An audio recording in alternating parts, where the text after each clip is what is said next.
আজি আমি আপোনালোকক ৭৫,০০০ টকা দিম। ইয়াৰ পিছত আমাৰ DICৰ পৰা আপোনালোকৰ এটা ৩-দিনীয়া প্ৰশিক্ষণ হ'ব আৰু যিদিনাখনেই ৩-দিনীয়া প্ৰশিক্ষণটো হৈ যাব সিদিনাখনে আপোনালোকে ২৫,০০০ টকা চৰকাৰৰ পৰা আকৌ আপোনালোকে লাভ কৰিব আৰু তৃতীয় কিস্তিৰ ধন হিচাপে আপোনালোকে এটা বছৰ পিছত আৰু ১ লাখ টকা চৰকাৰৰ পৰা লাভ কৰিব। এই আঁচনিখনৰ এইটো হ'ল আমাৰ দ্বিতীয় প্ৰচেষ্টা। প্ৰথম প্ৰচেষ্টাত আমি ২৫,০০০ ল'ৰা ছোৱালীক ১ লাখ টকা যোগান ধৰিছিলোঁ, ৭৫ আৰু ২৫। অহা কেইদিনমানত আমি প্ৰথম পৰ্যায়ত যাক ১ লাখ টকা দিছিলোঁ তেওঁলোকক আৰু ১ লাখ টকা দিবৰ কাৰণে আমি মাতিম। এতিয়া এই ১ লাখ টকা কিমানজনে পালে? প্ৰথম বছৰ আমি ৭৫ আৰু ২৫,০০০ টকা কিমানক দিছিলোঁ? ২৫,০০০ যুৱক যুৱতীক দিছিলোঁ। যেতিয়া দ্বিতীয় কিস্তিৰ ধন আমি দিম, আমি কিমানজনক দিম? ১৩,০০০ জনক দিম। এতিয়া আপোনালোকে ভাবিব যে বাকী ১২,০০০-এ কিয় ১ লাখ টকাটো নাপালে বা নাপাব? ইয়াৰ ভিতৰত ৩,০০০ যুৱক যুৱতীয়ে টকাটো লৈ গৈ ব্যৱসায় বা উদ্যোগৰ কাম নকৰি স্কুটাৰ মটৰচাইকেল কিনি পেলালে। গতিকে তেওঁলোকে দ্বিতীয় কিস্তিৰ ধন নাপালে। বাকী ৭,০০০-এ কাম কৰিছে, কিন্তু আমি বিচৰা মতে কৰিব পৰা নাই, চেষ্টা কৰি আছে। হয়তো কেইদিনমান পিছত তেওঁলোকে ১ লাখ টকা পাবগৈ। এই আঁচনিখনৰ পৰা আমি কি বিচাৰিছোঁ? প্ৰথম, এই যে ১ লাখ টকা প্ৰথমতে আপোনালোকক দিম, এই টকাটো আপোনালোকে চৰকাৰক ঘূৰাই দিব নালাগে। দ্বিতীয় যি আমি ১ লাখ টকা দিম তাক আপোনালোকে চৰকাৰক ৫ বছৰৰ ভিতৰত ঘূৰাই দিব লাগিব, কিন্তু কোনো সুদ দিব নালাগে। অৰ্থাৎ এইটো সুদবিহীনভাৱে আপোনালোকে লাভ কৰিব। ২ লাখ টকা, ১ লাখ টকা আপোনালোকে ৰাজ সাহায্য হিচাপে পালে। বাকী ১ লাখ টকা ৫ বছৰৰ ভিতৰত চৰকাৰক ঘূৰাই দিব লাগিব, বছৰি মাত্ৰ ১২,০০০ টকা, আৰু কোনো সুদ দিব নালাগে। আৰু এই যে লোনটো আমি আপোনালোকক দিছোঁ বা ৰাজ সাহায্য আমি আপোনালোকক দিছোঁ, কোনো মাটি বাৰীৰ কাগজ আমি নলওঁ, কোনো চাৰ্টিফিকেট আমি আপোনালোকৰ নলওঁ, কোনো গেৰেণ্টৰ আমাৰ নাই আৰু কোনো মৰ্টগেজ আমাৰ নাই। এইটো কমপ্লিট বিশ্বাসৰ ওপৰত এই টকাটো দিয়া হৈছে। কালি যদি আপোনালোকে ১ লাখ টকাটো চৰকাৰক ঘূৰাই নিদিয়ে, আমি আপোনালোকক কৰিবলগীয়া একো নাই। কিন্তু আপোনালোকৰ ক্ষতি কি হ'ব? এই ১ লাখ টকাৰ যদি আপোনালোকে কাম নকৰে, দ্বিতীয় ১ লাখ টকাৰ পৰা আপোনালোক বঞ্চিত হ'ব।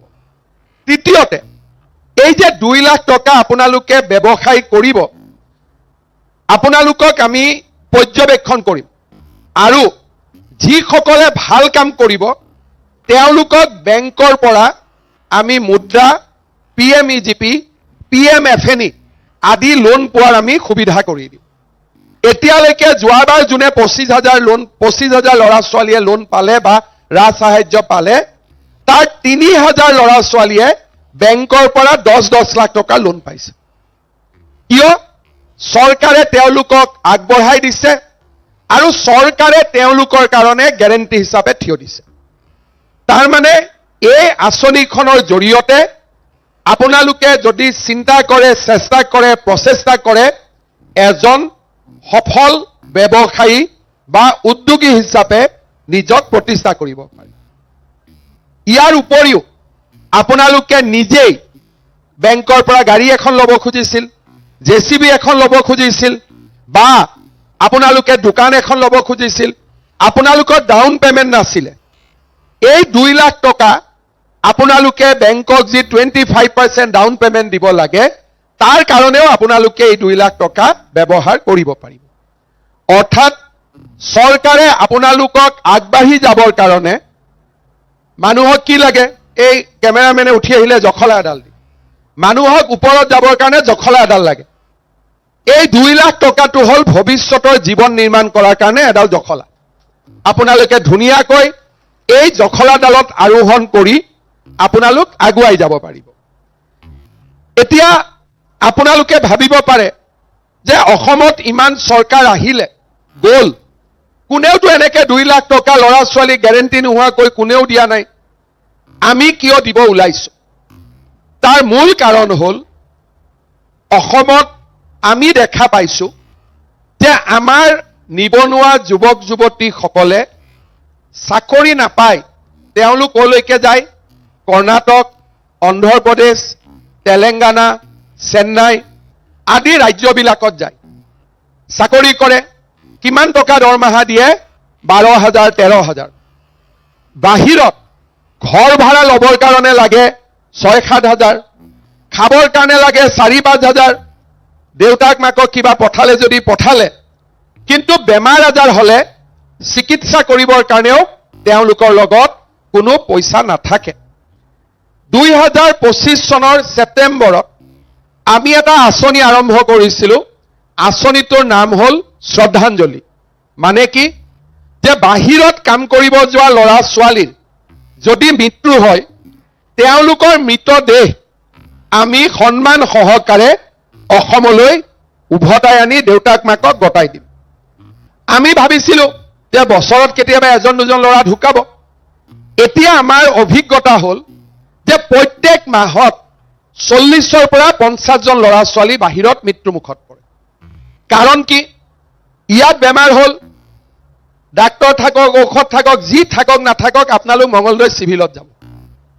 কিবা হ'ল তেজপুৰ মেডিকেলত যাব, বিশ্বনাথৰ হস্পিটালত যাব।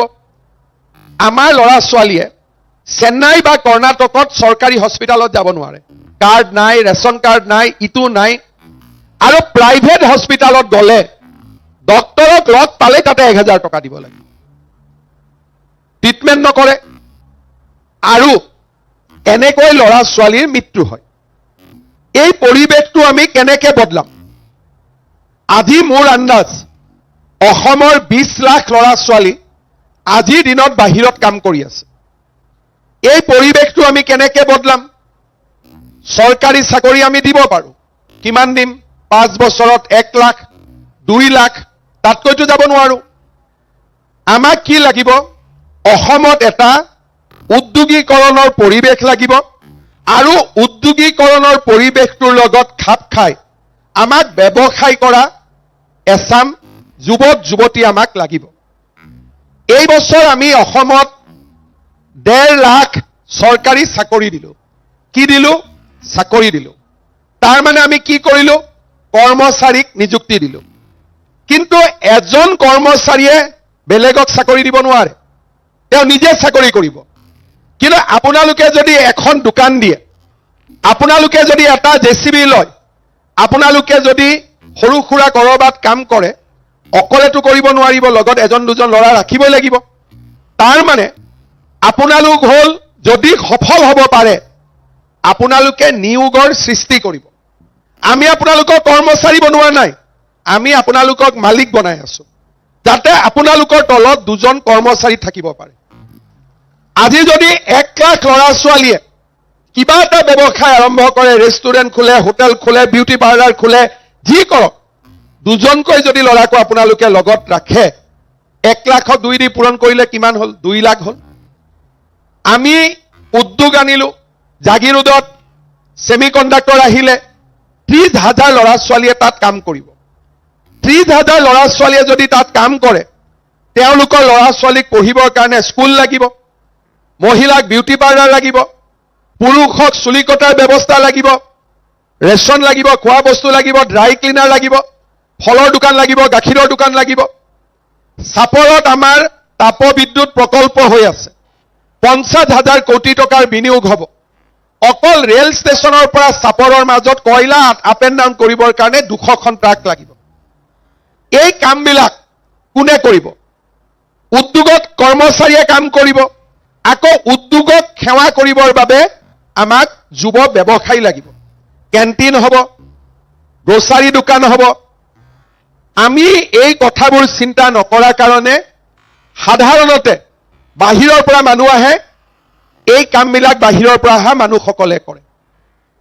এতিয়া আমাৰ অসমীয়া ল'ৰা ছোৱালীয়ে ব্যৱসায় আৰু অৰ্থনীতি আমি দুইটাই আমাৰ হাতত ল'ব লাগিব, নহ'লে আমাৰ জাতিটো এটা সময়ত নোহোৱা হৈ যাব।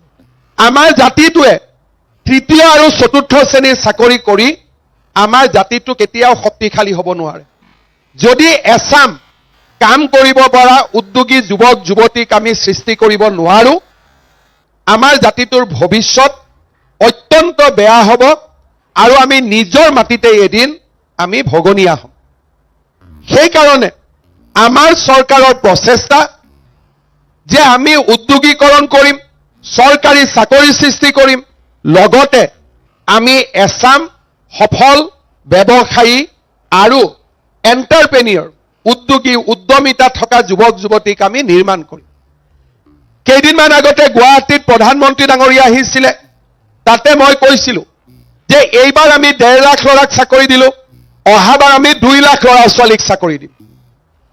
এইবাৰ আমি উদ্যমিতা অভিযান বা CM888 আমি 1 লাখ ল'ৰা ছোৱালীক 2 লাখকৈ টকা দিলো, অহাবাৰ আমি 10 লাখ ল'ৰা ছোৱালীক আমি 2 লাখকৈ টকা দিম। তাৰমানে প্ৰত্যেক সমষ্টিত কিমান ল'ৰা ছোৱালী হ'ব?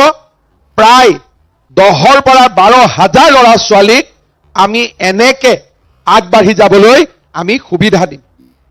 আমাৰ কৰিব পৰা শক্তি যোৱা 5 বছৰত আমি যিমান কৰিলো, অসমখনক এটা পৰ্যায়লৈ আমি লৈ আহিলো। এই 5 বছৰত বহুত উদ্যোগ আহিব, ডেভেলপমেণ্ট হ'ব। আজি ইয়াতে বিশ্বনাথ জিলাৰ ল'ৰা ছোৱালী আহিছে। কোনে কল্পনা কৰিছিল যে ব্ৰহ্মপুত্ৰৰ তলেদিও সুৰংগ হ'ব পাৰে অসমত? কোনেওতো কল্পনাও কৰিব পৰা নাছিলে। আজি আমি মানুহে কল্পনা কৰিব নোৱাৰা কাম কৰিছো। এতিয়া আপোনালোকে চিন্তা কৰক, গহপুৰত সুৰংগ নিৰ্মাণত কিমান খৰচ হ'ব? 18,000 কোটি টকা। তাত কিমান কাম ওলাব? শিল দিয়া মানুহ লাগিব, চিমেণ্ট দিয়া মানুহ লাগিব, কাম কৰা মানুহ লাগিব। কণ্ট্ৰেক্টৰে ক'ৰ পৰা মানুহ আনিব? ধুবুৰীৰ পৰা মানুহ আহিব, বৰপেটাৰ পৰা আহিব।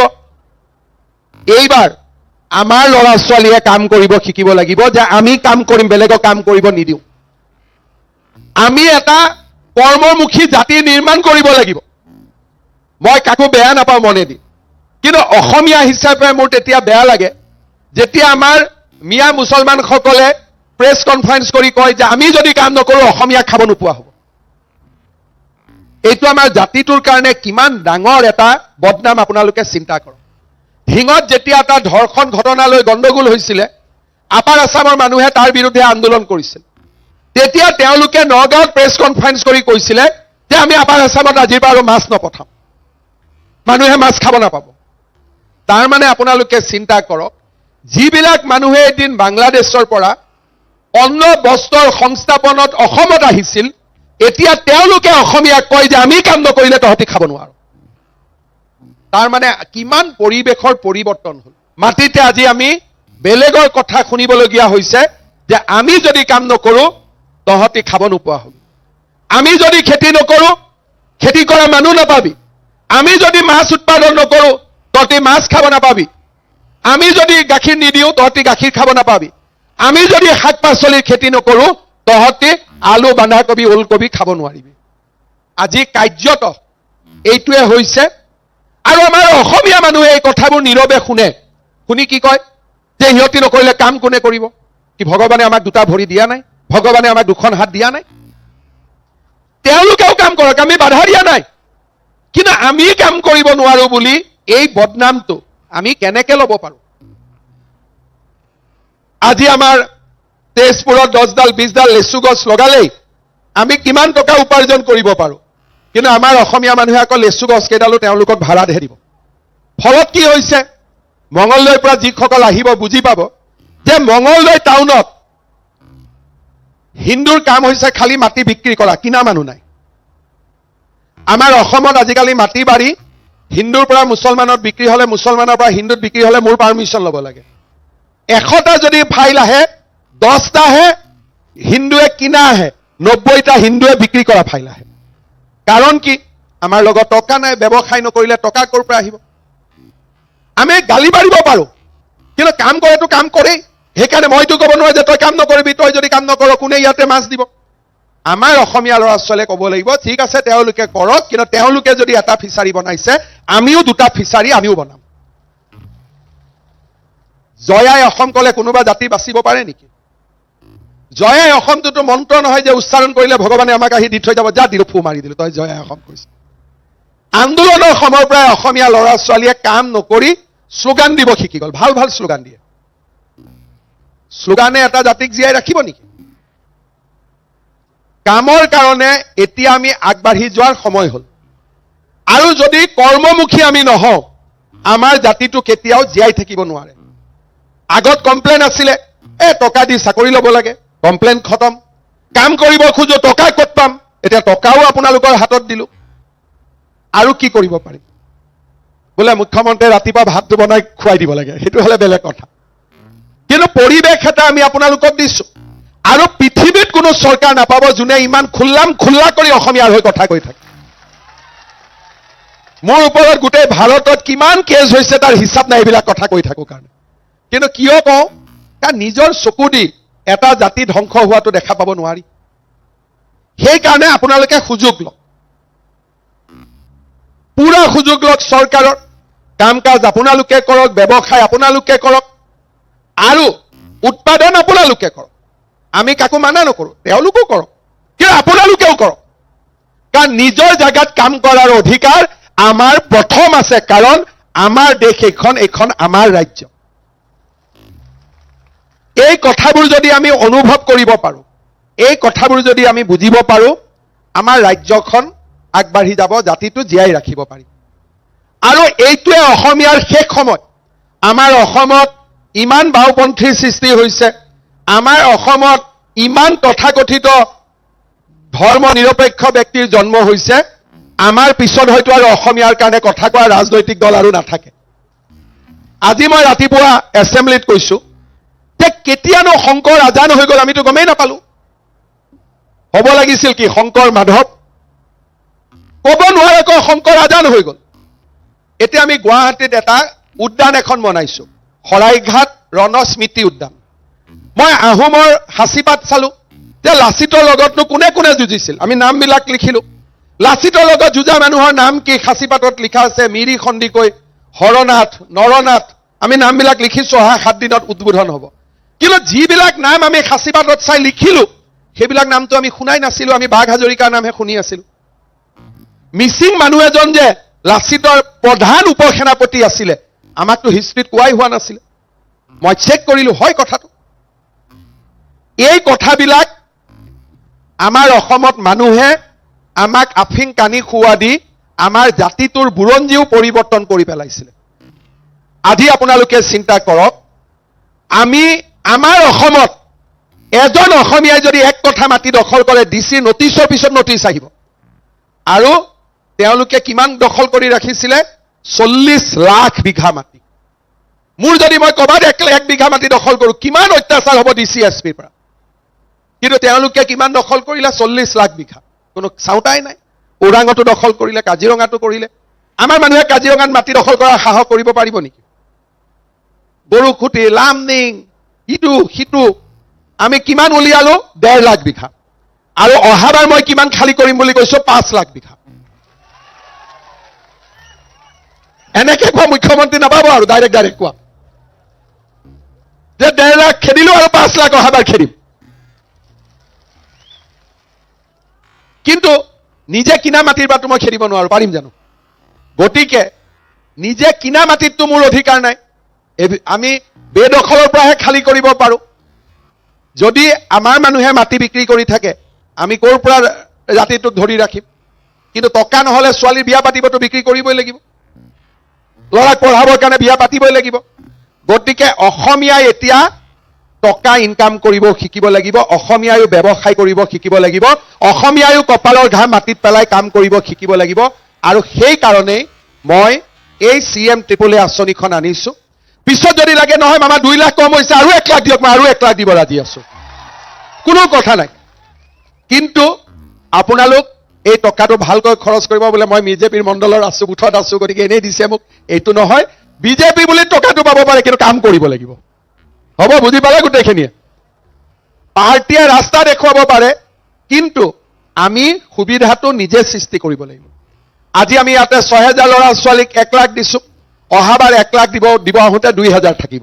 4,000 কি কৰিলে? মটৰচাইকেল মোবাইল কিনি ল'লে। সেইটোতো নহ'ব। সেইকাৰণে অহাবাৰ যাতে মই 1 লাখ দিওঁতে 6,000 ইনটেক্ট থাকে। পাৰিবনে নোৱাৰিব? অলপ লাহেকৈ কৈছে, মটৰচাইকেল কিনাৰ ইচ্ছা আছে নেকি? পাৰিবনে নোৱাৰিব? পাৰিবই লাগিব।